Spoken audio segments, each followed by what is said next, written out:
Assalamualaikum warahmatullahi wabarakatuh. Perkenalkan, nama saya Larsati Gianis dari kelas Akuntansi Keuangan Publik 8A Politeknik Negeri Medan. Di sini saya akan mereview jurnal nasional dan internasional dalam mata kuliah seminar akuntansi.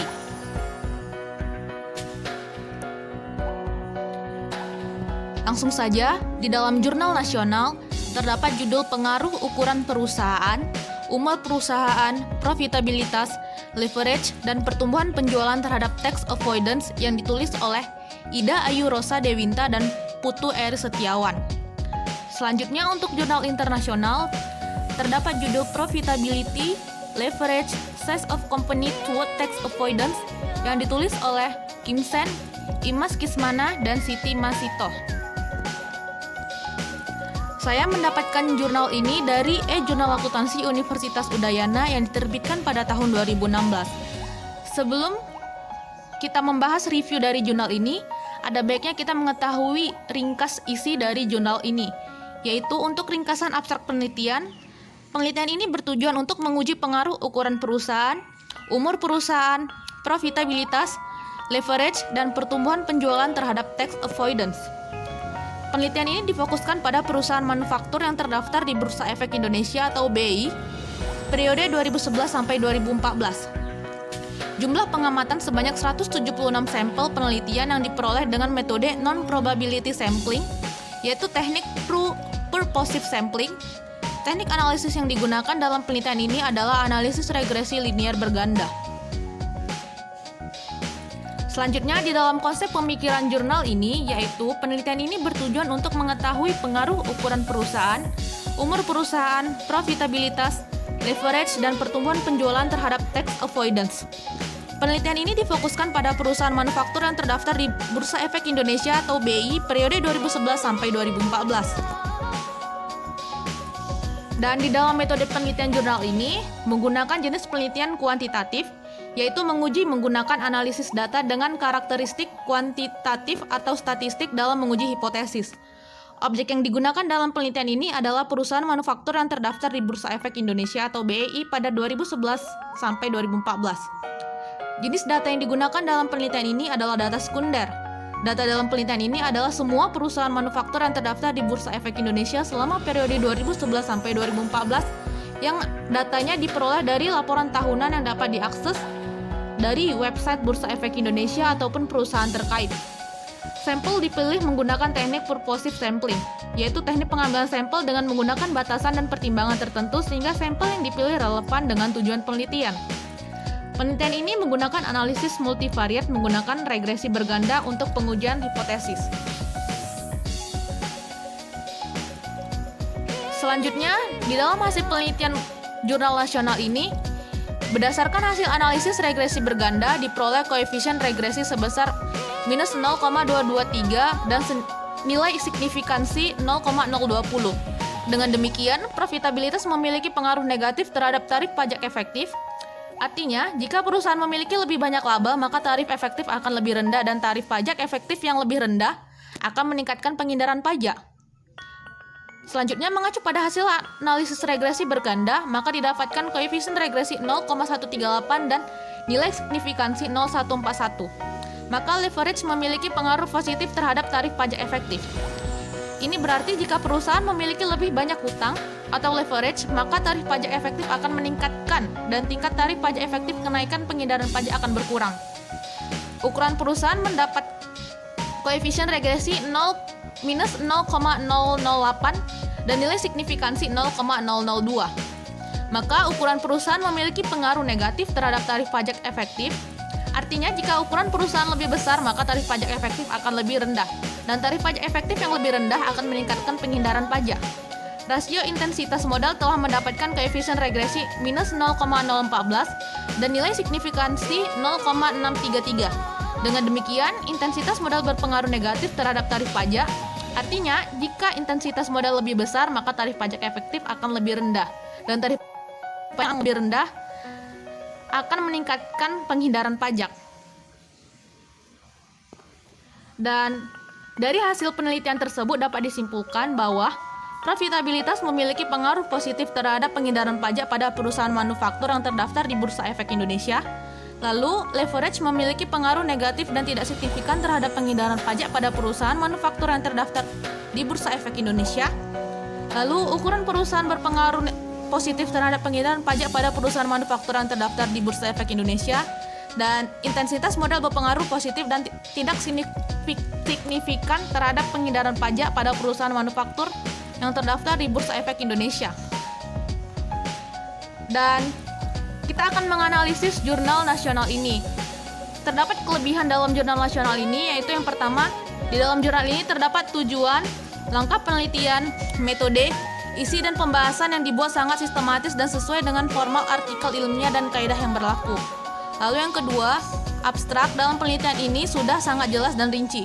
Sehingga dengan membaca abstraknya saja, pembaca sudah dapat mengetahui tujuan dan hasil penelitian ini.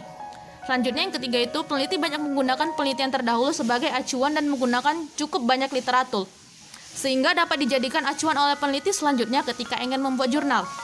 Dan yang terakhir itu, terdapat metode penelitian dan pengujian penelitian dijelaskan secara rinci.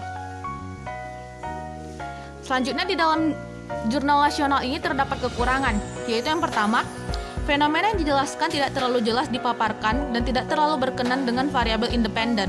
Dan alasan dilakukan penelitian ini pun tidak tajam. Selanjutnya yang kedua, alasan penulis melakukan penelitian pada latar belakang penelitian tidak dijelaskan dengan jelas dan tidak adanya pemaparan mengenai research gap, yaitu antara penelitian yang dilakukan dengan penelitian terdahulu, sehingga pembaca belum mendapatkan gambaran jelas mengenai tujuan penelitian. Selanjutnya, kajian pustaka yang dipaparkan oleh penulis terlalu sedikit dan tidak terdapat hubungan antara dua variabel yang jelas. Dan saran saya untuk jurnal nasional ini, ada baiknya penelitian ini memaparkan fenomena terbaru dari masalah yang terjadi sesuai dengan topik penelitian. Yaitu contohnya, sebuah perusahaan yang bergerak di bidang jasa kesehatan terafiliasi perusahaan di Singapura, yakni PT RNI, kini telah menjalani proses pemeriksaan oleh DJP Jakarta Khusus. Perusahaan tersebut diduga melakukan upaya-upaya penghindaran pajak, padahal memiliki aktivitas cukup banyak di Indonesia. Yang menarik dari kasus ini adalah banyak modus mulai dari administrasi hingga kegiatan yang dilakukan untuk menghindari kewajiban pajak. Lalu yang kedua, penulis sudah banyak menggunakan penelitian terdahulu di beberapa bagian. Tapi, pada latar belakang tidak dijelaskan perbedaan penelitian yang dilakukan dengan penelitian terdahulu atau research gap. Sehingga pembaca tidak dapat mendapatkan gambaran jelas mengenai keunikan penelitian, perbedaan dengan penelitian sebelumnya, serta tujuan penelitian ini dilakukan. Dan yang terakhir itu, seharusnya penulis menjelaskan lebih detail mengenai variabel yang dibahas dan menggambarkan dengan jelas hubungan variabel bebas dan independennya. Selanjutnya kita akan membahas tentang jurnal internasional, di mana saya mendapatkan sumber jurnal ini dari JIAFE, yaitu Jurnal Ilmiah Akuntansi Fakultas Ekonomi yang diterbitkan pada tahun 2018. Seperti sebelumnya, sebelum kita membahas review kelebihan, kelemahan, dan saran terhadap jurnal ini, ada baiknya kita mengetahui isi dari jurnal ini, di mana pada ringkasan abstrak penelitian, tujuan dari penelitian ini adalah untuk mengetahui pengaruh return on asset atau ROA, debt to equity ratio atau DER, dan asset to tax avoidance atau TA secara parsial dan simultan di sektor berbagai industri yang terdaftar di Bursa Efek Indonesia.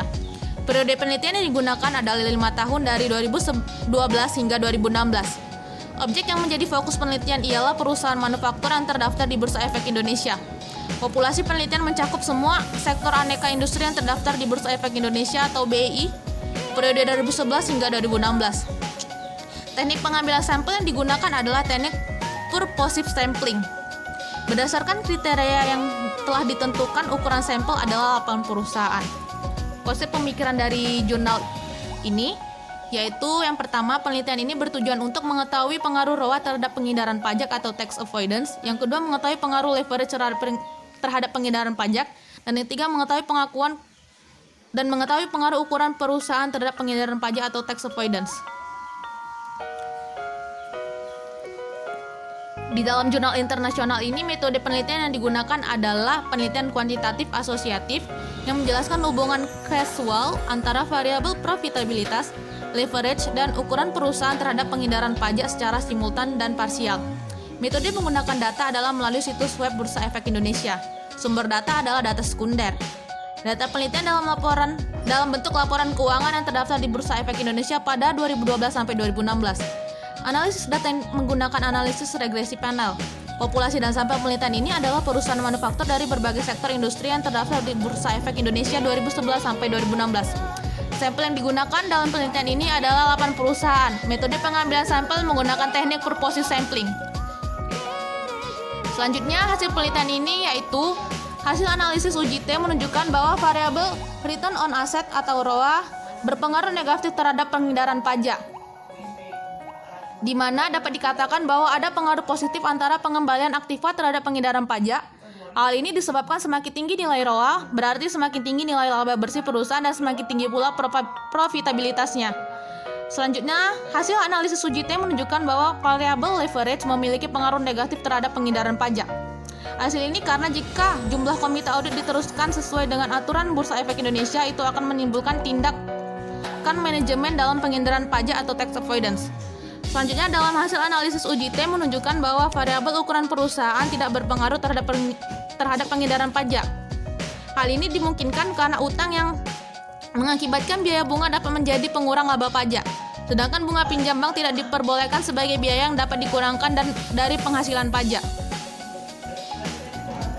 Dan dari hasil penelitian itu dapat disimpulkan dari jurnal internasional itu yaitu profitabilitas memiliki pengaruh positif terhadap penghindaran pajak. Yang kedua, leverage memiliki pengaruh negatif terhadap penghindaran pajak. Dan yang terakhir, ukuran perusahaan berpengaruh negatif terhadap penghindaran pajak. Dan dalam analisis jurnal ini, terdapat kelebihan dalam jurnal internasional yang berjudul Profitability Leverage Size of Company to Tax Avoidance, yaitu yang pertama, tujuan, langkah penelitian, metode, isi, dan pembahasan dibuat sangat sistematis dan sesuai dengan format artikel ilmiah dan kaidah yang berlaku. Yang kedua, abstrak dalam penelitian ini sudah sangat jelas dan rinci, sehingga dengan membaca abstraknya saja, pembaca dapat mengetahui tujuan dan hasil penelitian. Dan yang ketiga itu terdapat fenomena penelitian untuk mendukung masalah yang terjadi dengan tax avoidance, yaitu penggelapan pajak yang terjadi akhir-akhir ini di Indonesia, terutama di berbagai sektor industri di perusahaan manufaktur seperti PT Toyota Motor Manufacturing Indonesia pada tahun 2013 atas laporan pajak tahun 2008. TMMIN ini menyatakan bahwa nilai penjualan mencapai 23,9 triliun, tetapi DJP mengoreksi nilainya menjadi 34,5 triliun atau ada koreksi sebesar 1,5 triliun. TMMIN ini harusnya menambahkan pembayaran pajak sebesar 500 miliar. Dan yang terakhir itu terdapat metode penelitian dan pengujian penelitian dijelaskan secara rinci. Dan untuk kekurangan yang terdapat pada jurnal internasional itu yaitu yang pertama, sedikit menggunakan penelitian terdahulu untuk kajian teori, penulis cenderung menggunakan kerangka pemikiran yang dibangun sendiri. Yang kedua, alasan penulis melakukan penelitian pada latar belakang penelitian tidak dijelaskan dengan jelas dan tidak adanya pemaparan mengenai research gap antara penelitian yang dilakukan dengan penelitian terdahulu sehingga pembaca belum mendapatkan gambaran jelas mengenai tujuan penelitian. Dan kajian pustaka dipaparkan oleh penulis terlalu sedikit dan tidak terdapat hubungan antara dua variabel yang jelas. Dan saran saya terhadap jurnal internasional ini ada baiknya seharusnya penulis itu menjelaskan perbedaan penelitian yang dilakukan dengan penelitian terdahulu atau research gap, sehingga pembaca dapat mendapatkan gambaran jelas mengenai keunikan penelitian tersebut. Lalu yang kedua itu seharusnya penulis menjelaskan lebih detail mengenai variabel yang dibahas dan menggambarkan dengan lebih jelas hubungan variabel bebas dan variabel independennya. Dan yang ketiga itu seharusnya dalam membangun kajian teori perlu diikut sertakan kajian teori dari beberapa penelitian terdahulu agar mendukung teori yang telah dibuat oleh penulis tersebut. Terima kasih telah mendengarkan dan menonton review jurnal nasional dan internasional saya. Jika ada salah kata dan salah penulisan, saya mohon maaf. Assalamualaikum warahmatullahi wabarakatuh.